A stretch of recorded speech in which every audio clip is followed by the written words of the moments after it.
So welcome to our new series again of Nakshatra.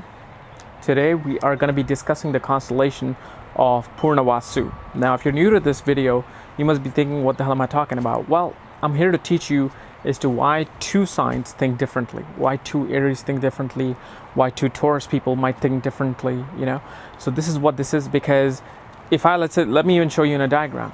Okay, a single zodiac sign, which is 30 degrees long, so 30 feet long section, is divided into 2.5 parts. And those 2.5 parts are being ruled by a different planet, are being injected with different type of energies.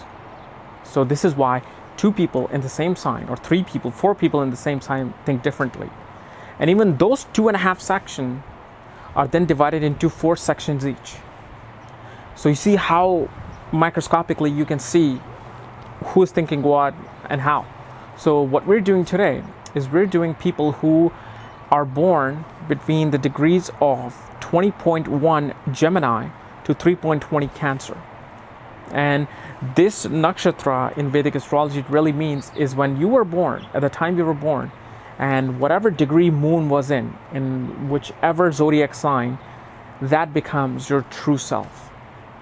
And why moon? Why not sun? Because moon is your mind, moon is the way you think, moon is the way you express your feelings to others, moon is the way you take others' energy in.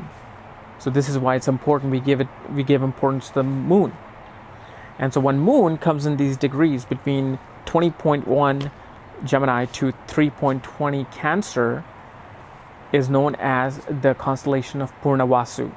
And like last time, we did Aradhra Nakshatra, which is actually a representation of storm. So this one is represented by bow and arrow, and its ruling planet is Jupiter. So even though it's still Gemini and Cancer, Mercury and Moon, but Jupiter is there now, controlling this. And the god that rules this, the deity, the mythological god, is known as Aditi, she's the mother of God. Okay. So there's a lot of positive feelings in this, a lot of wisdom in this nakshatra. So let's discuss who these people really are. So what is this constellation of Punarvasu is about? Well, it's about returning to the source. It's about coming back. And this is actually a representation of Lord Ram in Indian mythology, where I don't know if it's mythology, if it could be real, but just giving my perspective, it could be mythology, but there are true facts about this person, that Lord Ram, when he went for 16 years into the jungle, fighting all these evils, fighting all this hardship, and after finally defeating the evil named Ravan, who was actually a kind of a good guy, he was actually a reincarnation of Lord Vishnu, who wanted to be killed by the arrow of Ram. But anyway, when he came back, he came back out of a storm. He came back with so much wisdom, and he came back to his kingdom into a happy life again. He became a king again, even though still he was miserable after that. But still, this constellation represents coming out of a storm and returning to the source, like coming back finally, feeling like home. And so this constellation is ruled by Jupiter, and Jupiter is about wisdom. Jupiter is about learning. Jupiter is about teaching. And so these people, compared to the previous Geminis, these guys are more like the counselors and teachers. They love giving the wisdom to people. Because of the hardship that they have endured in their life, they're now out there teaching. If somebody else is going back into that storm, and if they have to, they'll say, hey, do this, this, and this, and don't do this, don't do that, don't go here. So they become really that, people who care for others' well-being, because it's Jupiter. And even if it's in the sign of Gemini still, like Gemini energy is everywhere. But this particular Gemini energy is kind of focused. It's kind of focused on other people's well-being. And so this is why these people prosper in their life. They, get all the good things in life. They are happily married with children, beautiful wife, career. But do not judge this on just one aspect.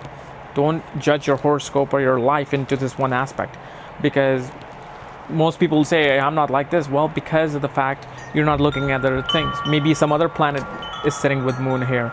maybe some other planets aspecting the moon here. So things are still, still are mutated in a horoscope.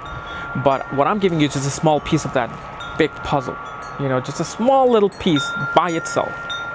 So these people, especially in Gemini, they make good teachers. They make good advisors. But when this moon comes into the early degrees of Cancer, all the way up to 3.20 degree Cancer, it becomes really about, nurturing people. It's about caring for other people. It's about loving other people. It's about teaching your son, a mother teaching her son or daughter the wisdom of life in a way that only a mother can. And this is why the deity that rules this is a mother god, the mother of all gods. So this is why this is a very positive constellation to be in.